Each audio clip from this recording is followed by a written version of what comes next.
Alright, my bad, y'all. What's going on? What's going on, guys? No days off. November continues. It's been a long day at the gym, here working.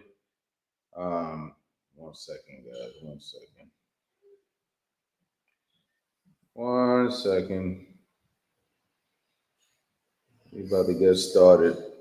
Alright. So yeah, man, I just want to show up here, man, say what's up to you guys, man, see how everybody's doing. My man Tim. What's up, Coach Anthony? Tim, I sent you the link. What's going on, man? Are you pulling up or what? What's going on? Are you pulling up to the gym? We got Money Stacks in the building. What's going on, Chan? We got Kirk, our main man, Kirk Brindley, the one and only, the hardest working man in the world. Kirk. Yeah, guys, just getting on here, man, a little late. Don't really have no particular topic I want to talk about tonight. Just came on here because there's no days off, right? So we just pull up here, say what's up to you guys. If you guys have any boxing questions, I'd be more than happy to answer what I can. And I'll stay on here for as long as I can. Was gonna try to get on here a little bit earlier, but it was a little bit difficult, man. We had a wild boxing weekend. So obviously that's crazy. So now we gotta see what's coming up next, man. Can somebody tell me what's coming up next? What's the next big fight?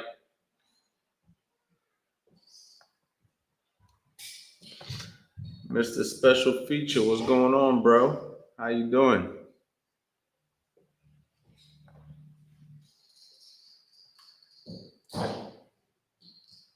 Man, it's quiet in here today, man. Y'all need to bring this up for me, man. Y'all need to pick this up.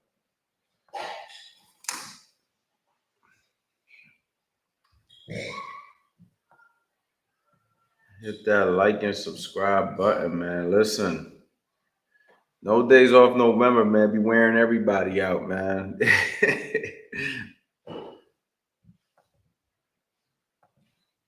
Yo, what's going on, champ? How you doing? My boy No Farias came all the way out here to visit. Was out here when the gym, before we even officially opened the gym. For those people out there, we are located in Florence, New Jersey. If anybody's in the New Jersey area, man, you guys want to come check out the gym in person, you definitely can.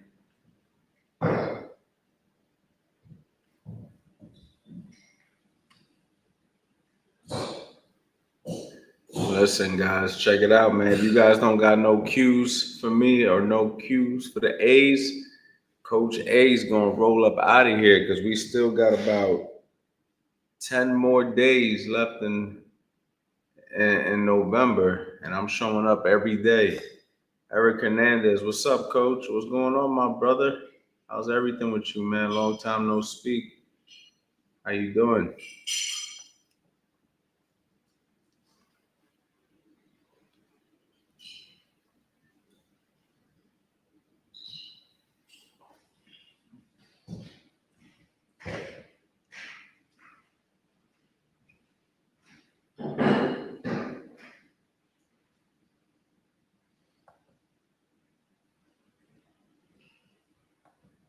Hey, Big Boxer, what's going on, champ? What, you had a problem typing? How you doing, brother? I'm gonna let this live rock out for a little bit, man. Give you guys an opportunity to pull up in here.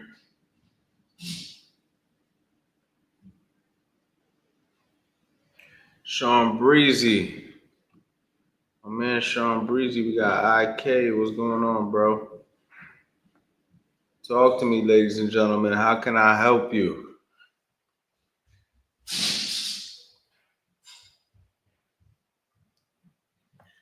Yeah, you got Benavidez versus Morrell, right? Morrell? Am I saying that right? Yeah. It's gonna be a good one, man. Just don't know if Morrell's got the experience at this level. About to find out, though.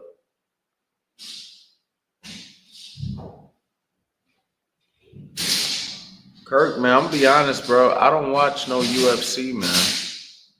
I should though. I really should. I just don't. So I really can't even answer. I can't even have a conversation about this because I don't even watch UFC. How many UFC people do we have in the building? How many people here watch UFC?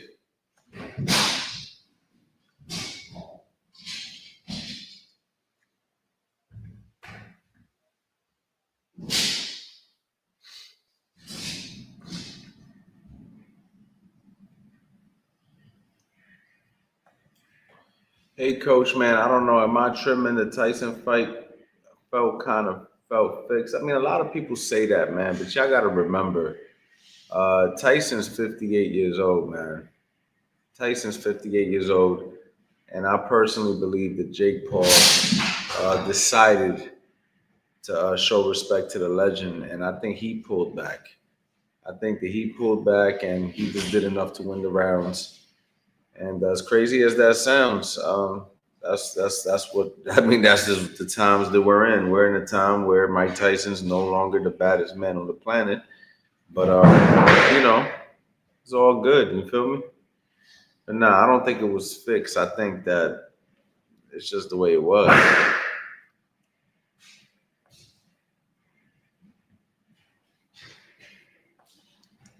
What do you think about the undercard fight? Do you think Figueroa will avenge his rematch with Fulton? Um, I don't know, man. Figueroa is kind of just a straightforward guy. And Stephen Fulton, obviously, good boxer, uses his footwork, utilizes his jab. But after his fight with Inoue, man, I've seen some negative self-talk in some of his interviews and some stuff. And I know he won his last fight. He got knocked out. He came back. He bit down on his mouthpiece, and I believe he won. In a tough fight. But you never know. I think that Figueroa is a very difficult fight. The first fight was tough, but I thought Steph pulled it off. And I think Steph is the better fighter. It just depends on Steph's confidence, truthfully. If his confidence is good against Figueroa, I think that Steph will win again. But if he goes in there a little bit, gunshot because his confidence got dropped through whatever has happened to him recently, then I think Figueroa can win. It's one of those situations where I think it's all about Stephen Fulton's confidence.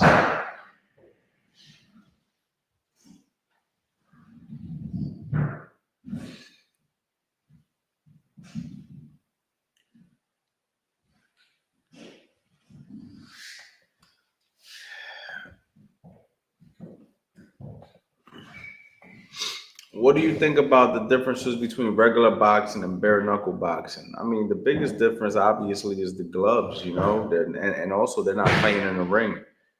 Um, I don't even believe there's like ropes, right, or anything, or is there ropes? I don't know. I follow somebody who does bare knuckle, man. I be forgetting. But let me see. I guess they do fight in the ring with ropes sometimes. I never fought bare knuckle before, but for me, the main difference is the gloves, man. The boxers obviously are better skilled, have a deeper skill set, but these bare knuckle guys, man, they're a little different breed. You know what I mean? These guys are like street fighters that learn how to box, or former MMA fighters that learn how to box a little bit, and then they just go in there and they do bare knuckle, man. So it's a different kind of mentality you got to have for sure. How do you deal with elbow pain after a heavy bag session, man? It just depends what you did to your elbow. Your elbow should not hurt regularly hitting the bag. So if that's a situation, you may want to go get it checked out. You might have some kind of a flare up going on, or a tendonitis type deal. But honestly, man, I would just ice it, rest it. You know what I mean? Maybe you may have to massage like areas around it. You know what I mean? Like your lower triceps, maybe some of your forearms or something like that. But truthfully, man, they shouldn't be hurting after heavy bag sessions. Like it's not a normal thing for your elbows to hurt. My man Frank, talk about the Serrano fight. Yeah, I actually talked about the Serrano fight recently. I just posted a clip from one of my recent lives. I thought the Serrano fight was messed up for Amanda Serrano. I thought that, she showed grit. She showed heart. She hurt Katie Taylor multiple times throughout the fight. And I think that she got headbutt excessively. I think that Katie Taylor was very careless with how she was coming in with her head. And I think the referee was very careless with how he handled it. It took him way too many rounds to give a warning, way too many rounds for um, a point to get deducted. And I also believe that she continued to headbutt after the point got deducted, which in turn means she should have had a second point deducted. So, truthfully, I think that Amanda Serrano deserved that decision. I didn't sit there with a pen and a paper and score every single round. It just felt like Amanda Serrano won that fight based off of, the foul play and the better, harder, sharper, the harder, more effective, clean punches that was landed. Now, Katie Taylor did have some rounds where she was boxing and she was sticking and moving and stuff like that, and you can't ignore that. But truthfully, man, I just feel like Serrano got the shit end of the deal. You know what I mean?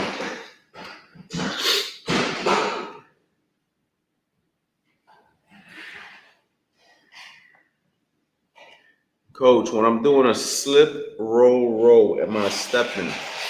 I actually talk about that in my courses, man. You can step on the last shot. You can step on both shots.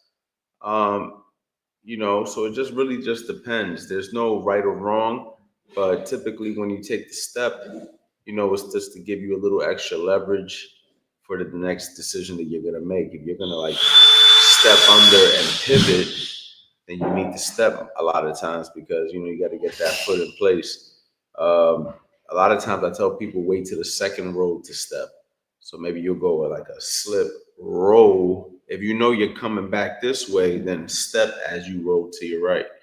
You know what I'm saying? So that's how I would do it. I would save the step for the last roll typically.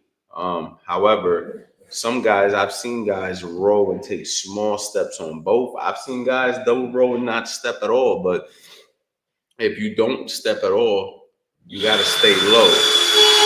So, like if I'm doing a double roll and I'm not stepping, I'm going to stay low. If I take the step, chances are I'm going to go to a new spot afterwards. You feel what I'm saying?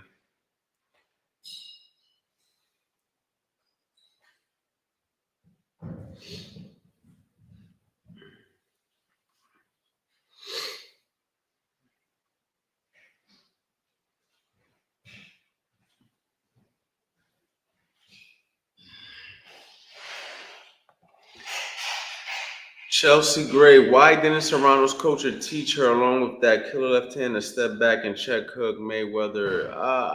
Amanda Serrano seems to be a very aggressive, straightforward type of a fighter who breaks you down, a fighter who hurts you. And typically people who like to do those step back check hooks are boxers who are more of like a slick type of a boxer, right? Amanda Serrano doesn't really come off as that kind of fighter. She kind of just comes forward. She goes to your body. She hits you with hard shots. She kind of breaks you down mentally. So it's just a different style, I guess, and it probably wouldn't benefit her as much as it would Katie Taylor. Has more of the kind of style where you'll do like a check hook and stuff like that. You know what I mean? But those kind of punches, check hooks and stuff are typically for the boxer who likes to utilize the outside of the ring a little bit more. And Serrano is just a straightforward, coming right at you type fighter. You know what I mean? So it's just a different style.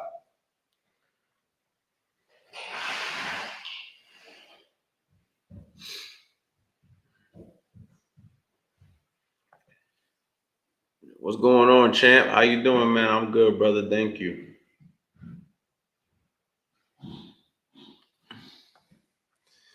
Hi, coach. I've been training a couple years on and off, but recently I was watching myself throw a hook and it looks low with no torque. How can I improve? Heavy mat might be too low. Maybe I would have to see. That's a situation where I would have to see what you're doing so I could correct it. So you know, maybe one of these days, man, would it be dope if we did a live where maybe you guys either A, send me your videos, or B, train in real time. That'll be a dope No Days Off November where I select a couple of you guys and coach you up right here. You know what I'm saying? So maybe we could do something like that. Astro, if you're interested in that, shoot me a message.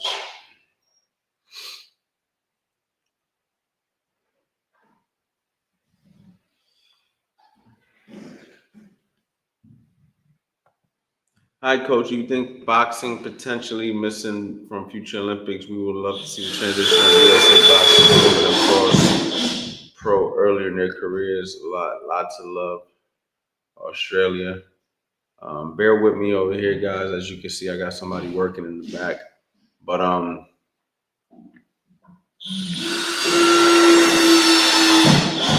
I mean, it is potential that the Olympics aren't going to happen again, though. That's already something that they're talking about. So, I mean, yeah.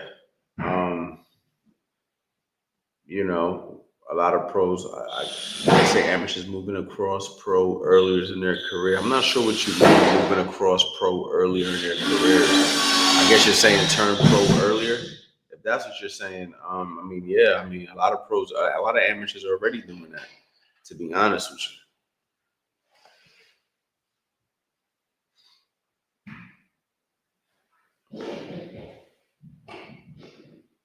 Hey, coach, how do amateurs who transition to pro get some spotlight, avoid being passed over like Tevin Farmer?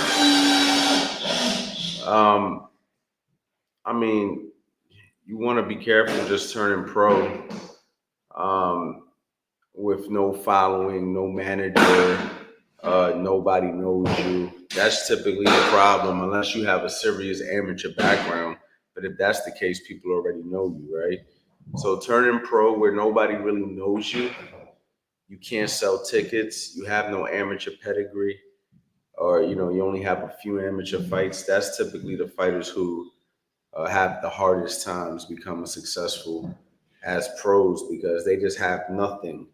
You know what I mean? And boxing being a business, you either have to have a good amateur pedigree, a manager, somebody who's going to help move you, and that's typically how it works.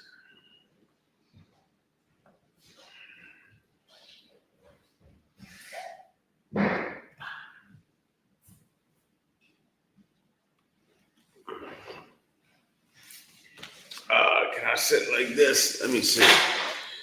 Can I sit like this? Nope, that ain't gonna work. All right, forget it.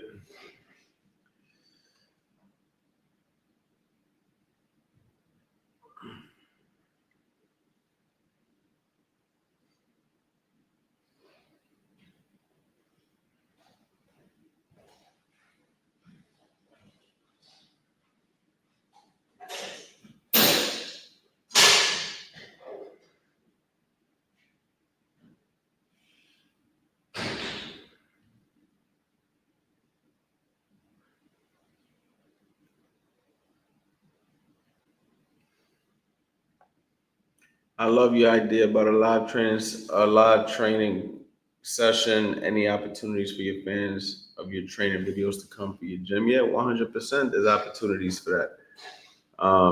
Where are you located, Chelsea?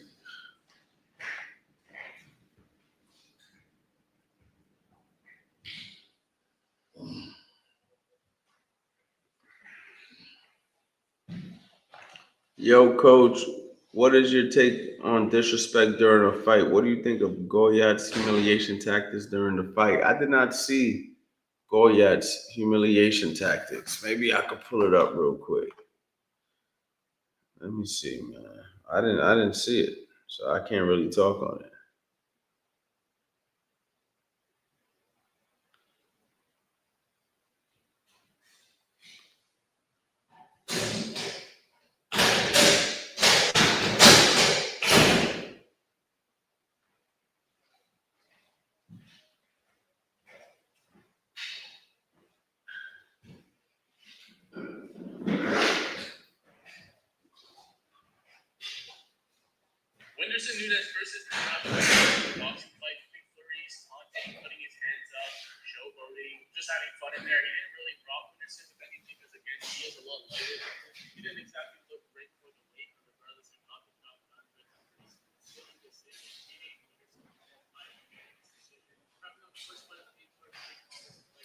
Oh, that was the Indian fighter.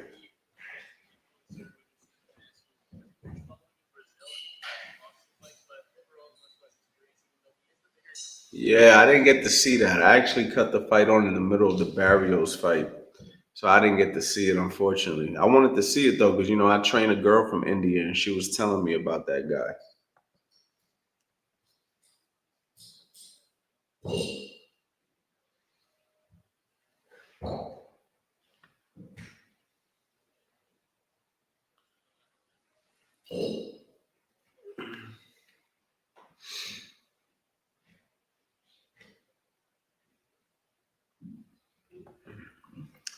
Have you, as a coach, ever had to check a fighter's ego in the gym? Oh yeah, all the time, all the time, man. Fighters have egos, and that's okay. I'm okay with a fighter having an ego, but it's about how you control it. You know what I mean? It's all about how you control it. Because what happens is sometimes that ego will work against you. You feel me? So you know, I'm honest. I'm an honest coach, and I think that sometimes that rubs certain fighters the wrong way. But I try to be as honest as possible, and it works sometimes, and sometimes it works against me. You know what I'm saying? But honesty is my policy, man. When it comes to coaching, you feel me? So yeah, I'll definitely check them if they need to be checked.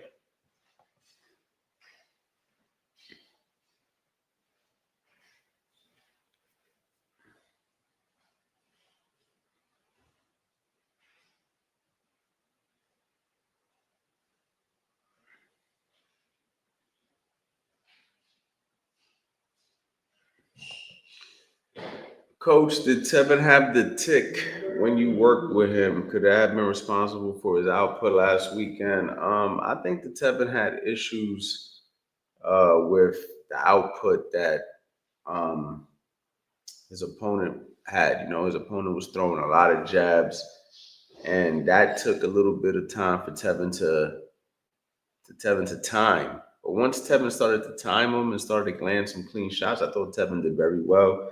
He hit him with some really good clean punches and, scored a knockdown and arguably won the fight, truthfully. You know what I mean? It was a very close fight. Um, the knockdown could have been the determining factor.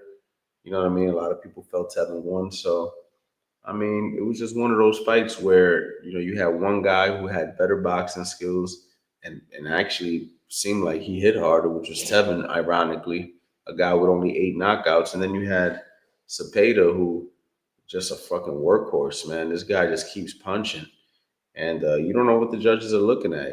Some judges are paying attention to the volume, other judges are paying attention to the cleanness of the punches and the effectiveness in the punches. So it was just a very difficult fight for both guys, truthfully, man. I know Tevin won the fight in his mind. However, he definitely still had a difficult fight. That dude was no joke, you know what I mean, that Tevin fought. And thought he did great.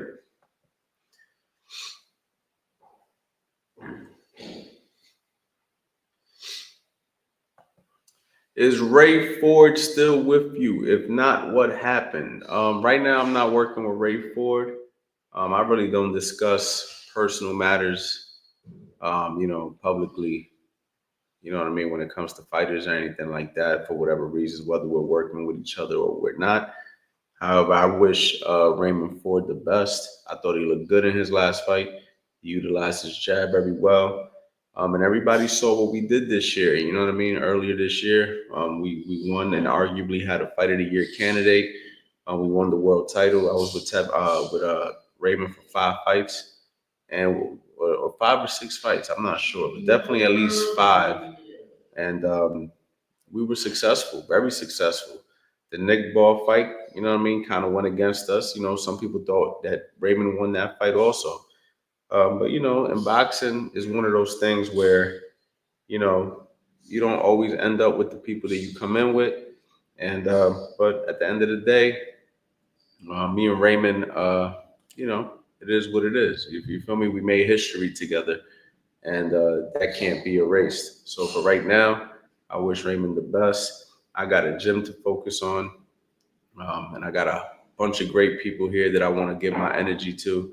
So that's basically where I'm at mentally, you know. And I also want to focus on my YouTube channel. There's a lot of things I want to do that is me putting my energy back into myself and what I got going on. And working with fighters is a commitment.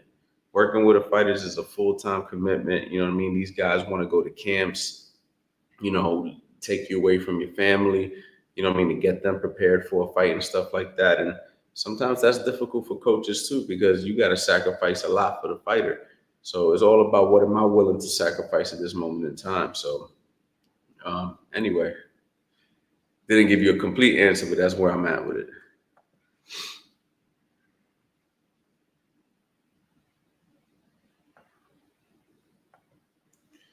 Coach, I have a hard time dealing with aggressive fighters. Any tips on evading punches but still being enraged? Man, you're gonna have to learn how to defend those shots, man. Truthfully, you know, if you were having a lot of trouble um, defending punches from an aggressive fighter, you know,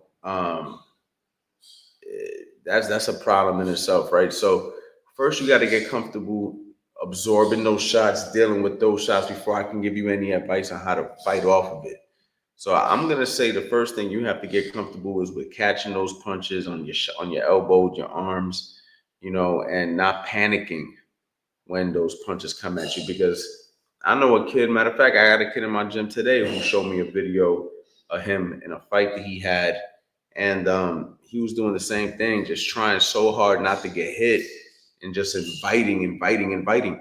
You know, and a matter of fact, that's kind of something that happened with the Tevin Farmer fight, right? Like he was fighting Cepeda, and Cepeda kept pressing. Tevin actually went in the pocket with him and stood there. You know, he had to stand basically toe to toe because he didn't want to invite Cepeda in too much, because had he done that, he might have gassed out and got caught pulling out, you know what I mean, from punches, pause.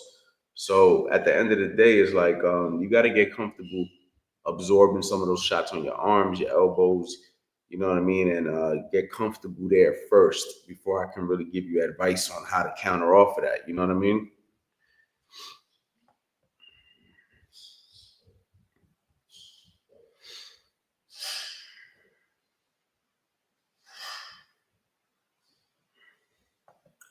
Coach, what's good? Jim's looking smooth, man. I appreciate you, brother.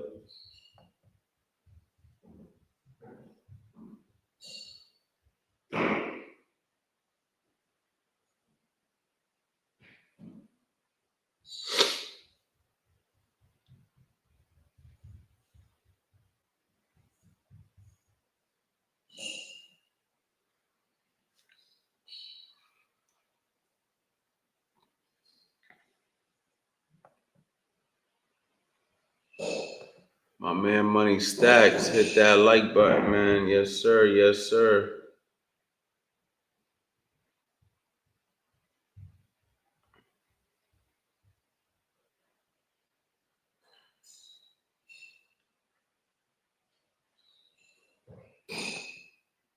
What's up, coach? Just got out of sparring. How'd your sparring go, champ?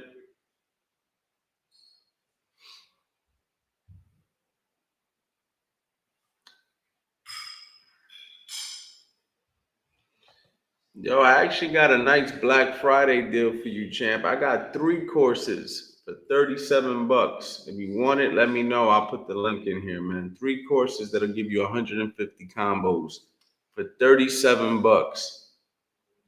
If you want it, let me know. I'll throw the link in here, man. But as far as combos, man, I mean, you need to know different combinations for sure. I'm not just gonna sit here and explain combos. You got to visually see them, and you got to know what they're for. And then once you know what they're for and know what you're why you're doing them, then you go ahead and you practice them. You know what I'm saying? How did it work for you, champ? How did the tips work for you?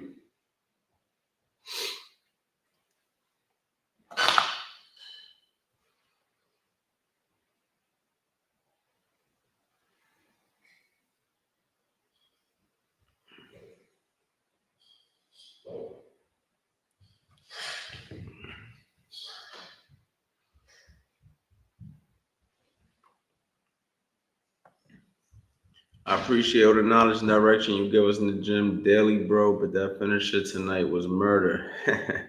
It did, it made me sweat, and that was like the only thing I did with y'all, because you guys did a whole workout before that, man. But Brian, you killed it, bro. You're getting better every single day. It's super dope and inspiring to watch you just improve daily, bro. So trust me, man. I appreciate you too, man. It's nice to see people, man. I got some dope. Like when I tell you guys, I got some dope ass gym members. Like the people who have signed up to my gym. I'm telling you, we catch a vibe in here every single night. You know what I mean? I'm talking about we got good energy, hard workers, females. Obviously, we got the fellas on deck working hard. You know what I mean? We got a couple of fighters in here that are amateurs that are just starting out, that are trying to get good. People who are just learning, who want to compete. You know what I mean? It's just a super dope vibe. I treat everybody the same, man. That's one thing I'm doing. So a lot of people ask me, like, what's up with the business model, man? You're doing like fitness, or are you going like hardcore boxing? It's like I'm simply teaching the art of boxing to any and everybody who walks through these doors. That's it. We're teaching the art of boxing to any and everybody. Oh, you want to come in here for fitness? Or you want to come in here and just get a good workout? Congratulations, you're gonna get that. However, you're gonna learn how to throw the jab properly. You're gonna learn how to throw the right hand properly. We're gonna sit there and correct you until you get your hook right. We're gonna teach you defense. We're gonna make sure you understand defense. Oh, but I don't want to be a fighter. I just want to work out. Doesn't matter. That's how we do it here. Now, if you just want to do Taibo, or if you just want to do some CKO stuff and just kick bags and punch with no corrections and stuff like that, and you don't want nobody to tell you what you're doing right or wrong, then this is definitely not the facility for you. You got me, you got Fast Eddie Chambers. I got a couple of assistant coaches that I'm teaching to coach under me, so I can have some extra bodies on the floor to help out my members when I'm busy working with somebody else or whatever. So we're definitely building something dope here, man. 100%.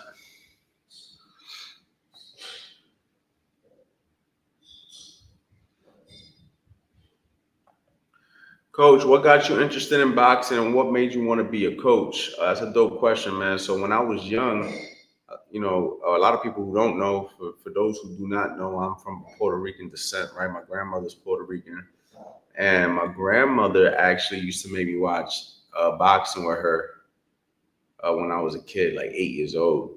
Spanish channel, like Telemundo. For anybody who's Latino in the building knows, Telemundo used to show all the boxing. So I would just be chilling with her in her room, watching boxing, and I just liked it. And then, growing up in New York, what I mean, I grew up in New York City. So growing up in New York, like fighting and slap boxing and just being nice with your hands was just something that all the young dudes in the neighborhood aspired to be. Like everybody thought they could fight. Everybody thought they was nice with the hands. So we would slap box and everything without knowing what we was doing. We was just like trying to get good on our own. Then I ended up walking into a boxing gym, and there was a boxing gym in Flushing Meadow Park at the time. Kevin Kelly, who was the Flushing Flash, was actually like the top fighter out at that time, coming out that gym. And I went in there, dibbled and dabbled, left or whatever, and then I ended up moving to Florida. And when I moved to Florida, I didn't have any friends. So I told my family, like, yo, my mother and my step pops and my grandfather, God rest his soul, I was like, yo, I want to box. I was like, I want to do something. I want to box. And then they found a boxing gym for me. I was there, I was training or whatever. And it just so happened to be a gym that Lou Duva, at the time it was called the Steve Shepard's gym. And Steve Shepard was a former world champion kickboxer in 1982, I believe. And he was also a local promoter who would put on boxing events. And he had a very good relationship with Lou Duva. And Lou Duva had guys like Zab Judah, Andrew Galata, Kasim Uma, all these guys, like top guys, Alexis Trujillo. At the time, like anybody, Vernon Forrest, anybody who was anybody used to come to this gym to train. So I ended up signing up to this gym as a rook, like a complete beginner. Like, oh shit, like these are people that I've seen on TV. You know what I'm saying? So it was super dope. They used to train during the day, but I used to go there during the day as well sometimes because I couldn't make it at night, and I would be there next to these guys. So once I started doing that, I started going during the day more because I was like, yo, I want to be around these guys. And they would let me, and I was training or whatever. Emmanuel Augustus used to go there as well. And that was how it all started. You know what I mean? So I was training or whatever, and then I didn't get. I never got to compete outside of that gym. At that time, I was working with a trainer by the name of Johnny Bump City Bumpus. Johnny Bumpus was a former world champion in 1982 as well. He was a southpaw. He was actually coaching Kasim Uma at the time. And he grew a liking to me. He actually liked me a lot. He would take me to the side. He'd work with me, give me some pointers, but he was just like, yo, I don't really got time for you. I'm focusing on Kasim. At the time, Kasim Uma was the hottest fighter out that gym. If anybody who doesn't know who Kasim Uma was, he was a fighter from African descent. And he was actually known, and I believe till this day, holds the copy box for most punches thrown. He just threw, right? So I ended up going and signing up to some PALs in the area, and I would compete out of the PALs. So when I went to the PALs, I actually had already had fundamentals, I had skills because I was around the pros, but I never had any fights. So then I would go to the PALs, and then they would take me to some of my amateur fights. So then I was going and I was competing out of these PALs. Finally landed in one called the Boca PAL, had some fights out of there. And then I ended up doing other stuff, right? So that kind of pulled me away from boxing again.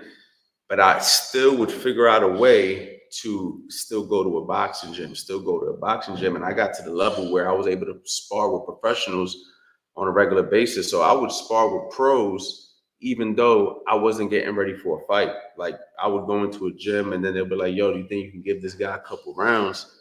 Because we don't got nobody. And I'd be like, yeah, I got it. So I put my headgear on and I was sparring pros. And then when I come up here to Jersey, I had some relationship with some pros up here. I'd spar with them. And I literally was doing it just because I like boxing. I wasn't getting ready for fights. I already decided that I wasn't going to fight. And then I had some other things that happened in my life, a little personal. I'm not really going to speak on those things. And then eventually I decided to open a gym. And then I opened the gym back in 2012.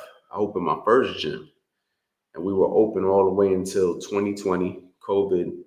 And then we closed. And then obviously the online stuff or whatever. And then I just reopened this gym, right? So kind of a long story that I just kind of briefed in, but it started out with me competing and then it turned into me coaching. You know what I mean?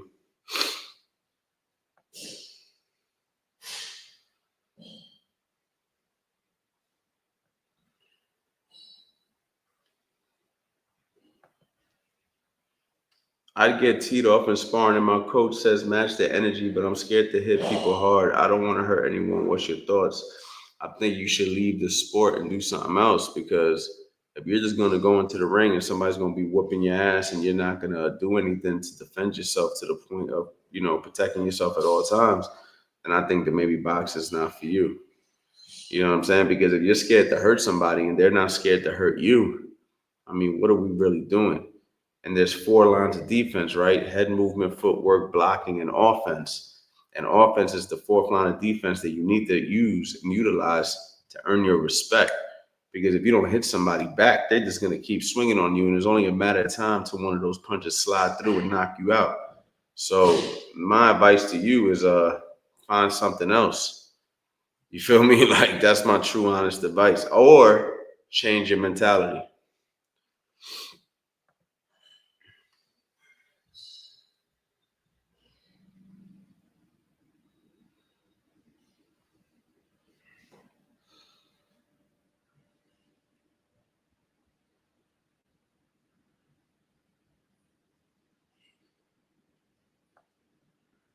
Coach Anthony, how many martial artists do you train? I don't know. I don't necessarily know who's the martial artist that I've trained. I trained a couple of guys who've done martial arts in the past, but I don't got like a list of martial artists that I train. I've worked with guys who came from Taekwondo backgrounds, Tang Sudo backgrounds, kung fu backgrounds and stuff like that, but I don't have any current like popular martial artists or anything like that I train.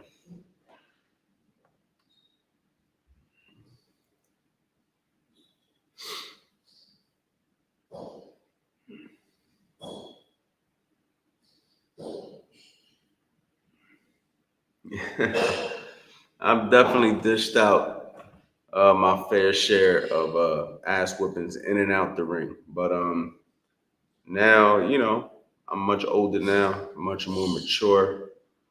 And I ain't got nothing to prove with boxing as far as competing and none of that stuff. You know what I'm saying? Honestly, a lot of guys, man, they still have that hunger to go out there and compete. I don't really have that hunger. I really fell in love with coaching.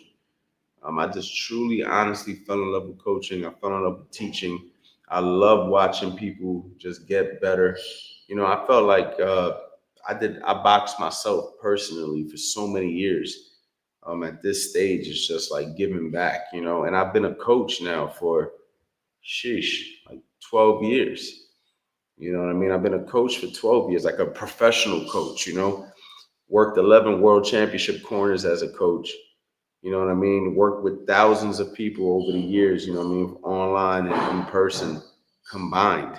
I had 3,000 plus students come through my online courses, and I met a lot of them personally, especially from COVID to now when Zoom was a big thing and I was doing Zoom calls with everybody and things of that nature. So it's like, and just watching people send me messages and testimonials and saying just simple stuff like, yo, my jab is better. Yo, my right hand is better. Yo, I actually could throw the hook to the body now. I actually could roll under now. Like, this is the shit that drives me. You know what I mean? Because I know what those feelings feel like when I finally got that for the first time. And boxing is so much deeper than just throwing jab crosses, hooks, and uppercuts. It's much deeper than that, man. This is just a different kind of an outlet, something that you get to do every single day. And I have no desire to even force anybody to fight. Truthfully, I honestly do not. I have no desire to force anybody to fight. But anybody who comes under my guidance to compete, I'm going to do the best job I can as a coach, or I'm going to be completely honest with them and tell them, listen, bro, I can't help you. You know what I mean? It's nothing I could personally do for you. I have no problem telling that to a person or a fighter, because at the end of the day, it's like boxing is something that you don't play. And my job is to be honest. You know what I mean?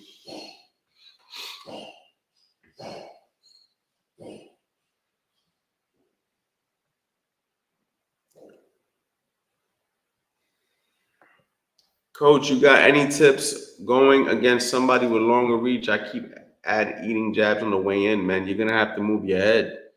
You're gonna have to move your head on the way in, bro. You know what I'm saying? You're gonna have to use different head movements, get them to miss. You know what I'm saying? You move your head, they pop their jab, maybe they throw their right hand, you dip under the right hand, come back with some hook, straight right hands. You know what I mean? You gotta move your head, bro. You can't just stay in the center and try to exchange jabs with a jabber. You know what I mean? Use your footwork, a little bit of footwork in and out, a little bit of head movement, and get your ass in there and then go to work. Once you get close, though, you got to go to work. You can't wait.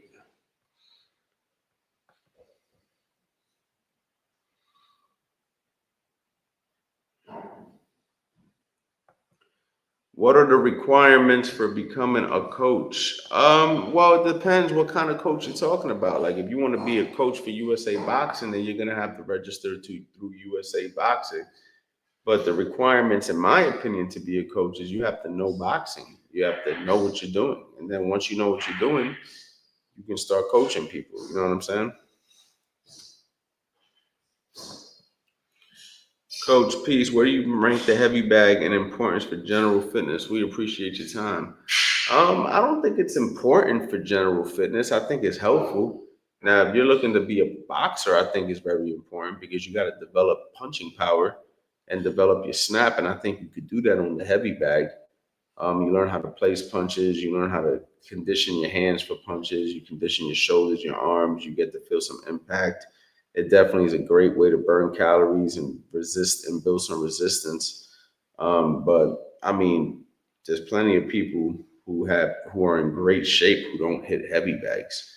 So I mean, heavy bags aren't a necessity. It's just if you're a boxer, I think it's one of the top things you could do, hoping that you have no injuries. You know what I mean? Like if you're a guy like me who got bad wrists from all the years of doing this shit, then maybe I would say heavy bags, maybe we need to find an alternative. But if you're a guy who has absolutely nothing wrong with your fucking wrists, your elbows, everything is fine. Yeah, bro, I think the heavy bag is great, and I would definitely use it for different things. You could definitely condition a guy on the bag. You could throw combinations on the bag. You could do everything on the bag.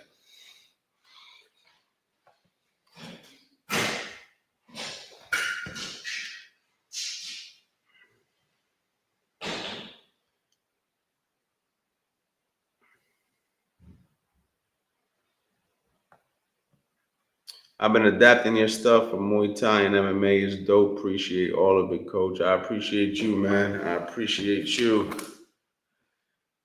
You guys know those Black Friday deals are coming very soon. Matter of fact, they might be here. I might have some Black Friday sales right now. I could drop for you guys, but maybe I'll just wait. Make sure you guys have my email or my newsletter, I should say, because them Black Friday sales, man, they're ridiculous, man. You guys are gonna definitely want to grab them.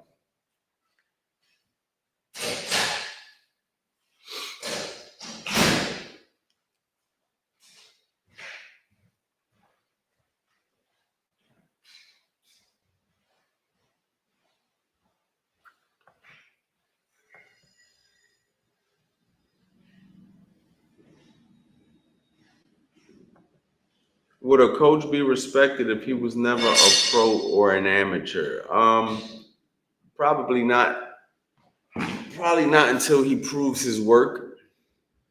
There's plenty of coaches out there who never fought pro or amateur, but you have to prove your work. So, boxing is one of those sports where people are always having to prove themselves. Like even me, you know what I'm saying? Like people respect me, you know what I'm saying? At the end of the day, I don't tolerate disrespect. So, I mean, I think that's the number one thing, right? As long as you don't tolerate disrespect, you're good in that department. However, you know, even me, man, right? Like I've worked with plenty of fighters at a high level of boxing.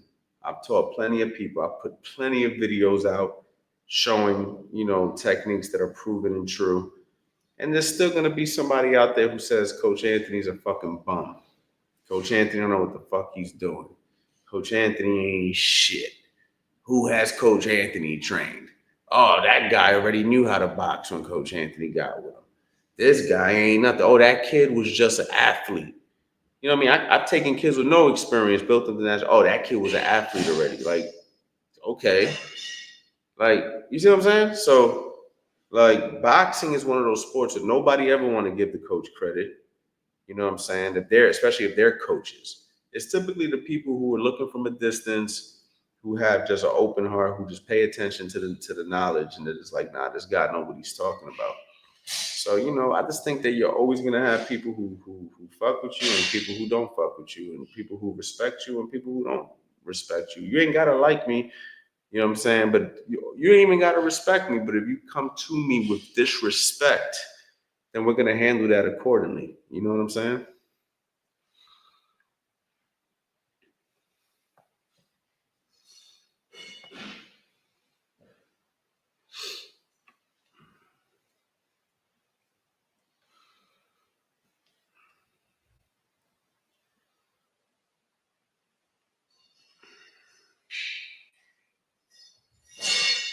You're doing something right if you got haters. Man, I mean, that's just how it is, you know what I mean?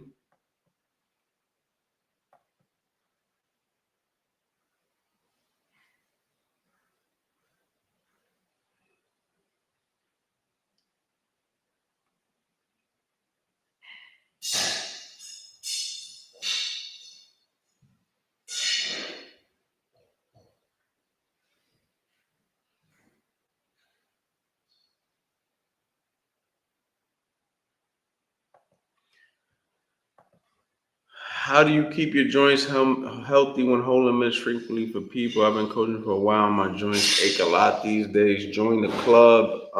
When I find out, I'll let you know. When I find out, I'll let you know. Because right now, Bro, if anybody got joint issues, it's me, man. So I mean, as soon as I find out, I'll let you know.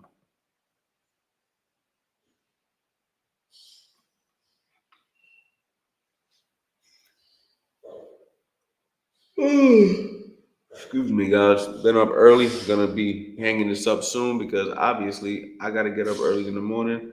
Matter of fact, I'm gonna end this now, guys. Thank you for pulling up, man. No days off November. We go live every single day for the month of November. Do me a favor, if you stood to the end, for the people who are in here, right, on my YouTube channel. As soon as I end this, please let me know what you would like me to cover in the next, I don't know, 7 or 8 episodes, right? We probably got like, I don't even know, 10 days left, maybe something like that.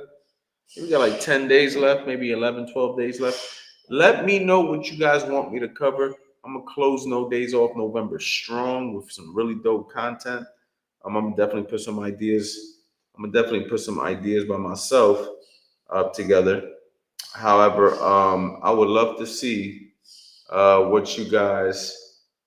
Yeah, you know what? Blue, I mean, okay, yeah, yeah. Somebody says something like not glutamine. Glutamine's good, but collagen. You need some collagen. Collagen for your joints, man. Some bone broth. You can get collagen in bone broth. You can get some supplementation collagen. Look into collagen, man. I heard that's really good. I haven't tried it myself though. But yeah.